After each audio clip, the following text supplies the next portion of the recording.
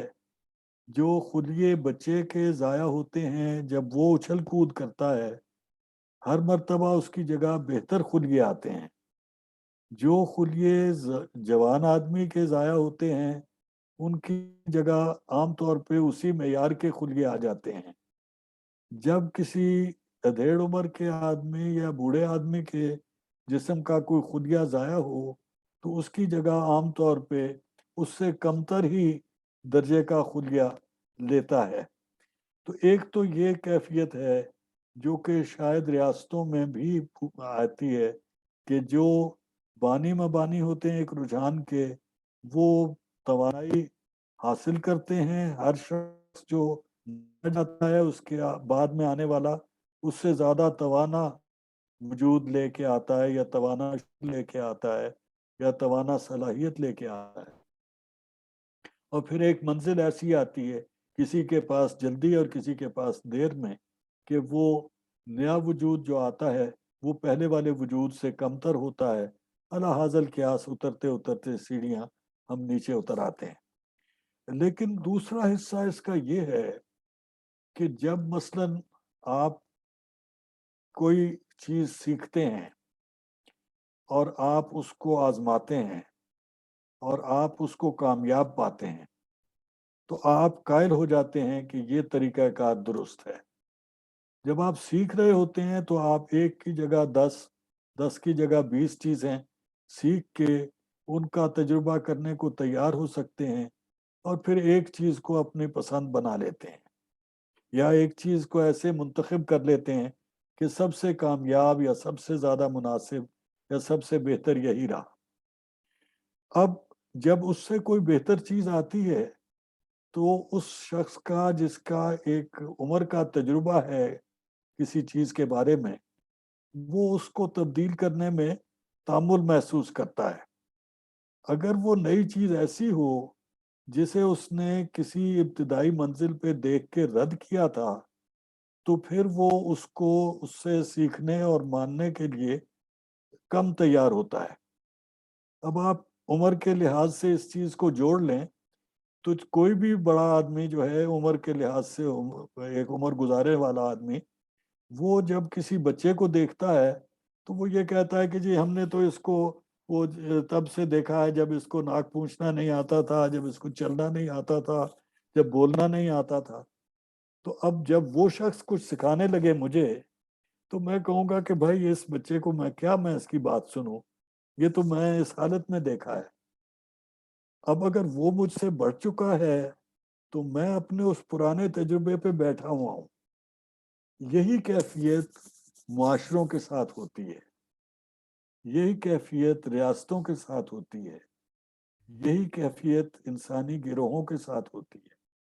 حتیٰ کہ وہ گروہ بھی جو کہ آگے بڑھنے والے کو مان لیں اور اس سے سیکھنے کو تیار ہوں. تو وہ جیسے میں نے آپ کو کئی چیزوں کے بارے میں کہا نا کہ حسنین صاحب میں اب اس کو میں نہیں سیکھوں گا، اب آپ میرے لیے کر دیں جیسے آپ کرتے ہیں. تو وہ ہم اگر سرنڈر بھی کر دیں یا اگر ہم آپ کو استاد مان کے آپ کے پیچھے چلنے بھی لگیں، تو ہمارے وجود اتنی رفتار سے وہ تبدیلی نہیں کر سکتے جتنا وہ شخص جو کہ پہلی مرتبہ اس چیز کو دیکھ رہا ہے. تو یہی کیفیت جو ہے وہ ہر مرتبہ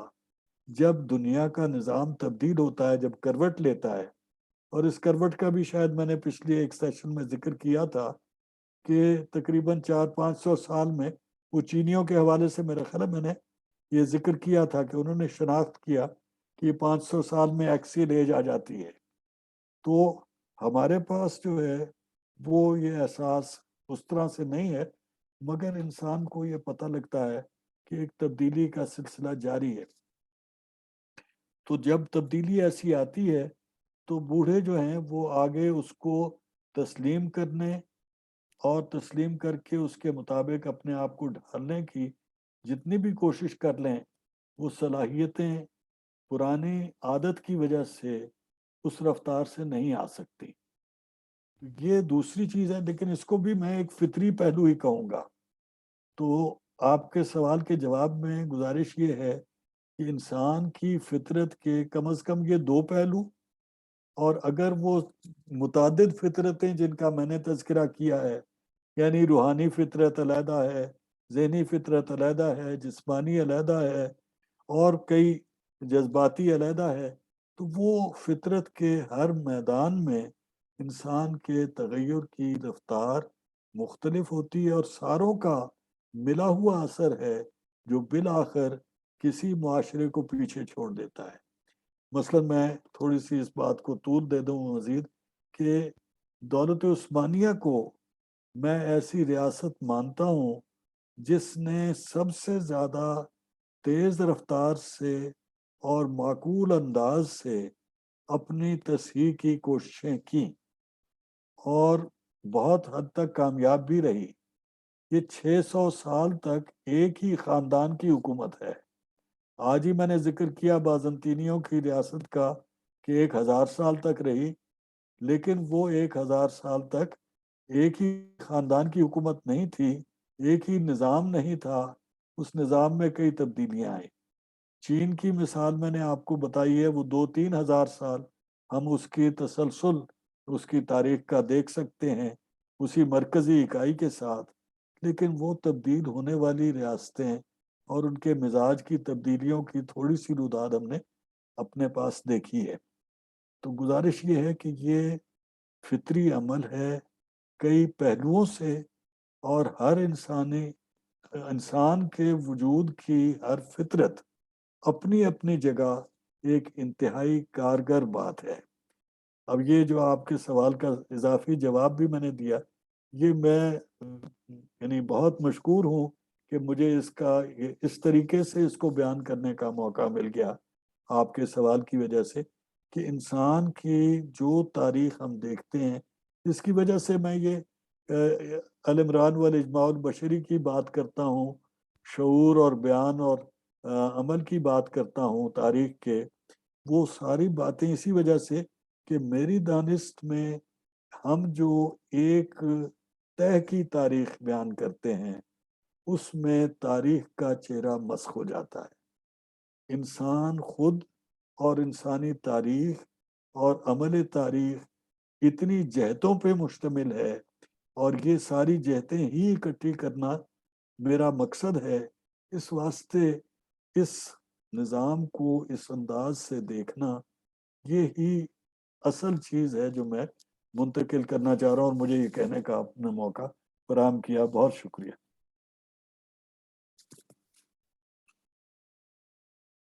بہت شکریہ ڈاکٹر صاحب ایک خوبصورت جواب کا. اور کیونکہ آج اور ہمارے درمیان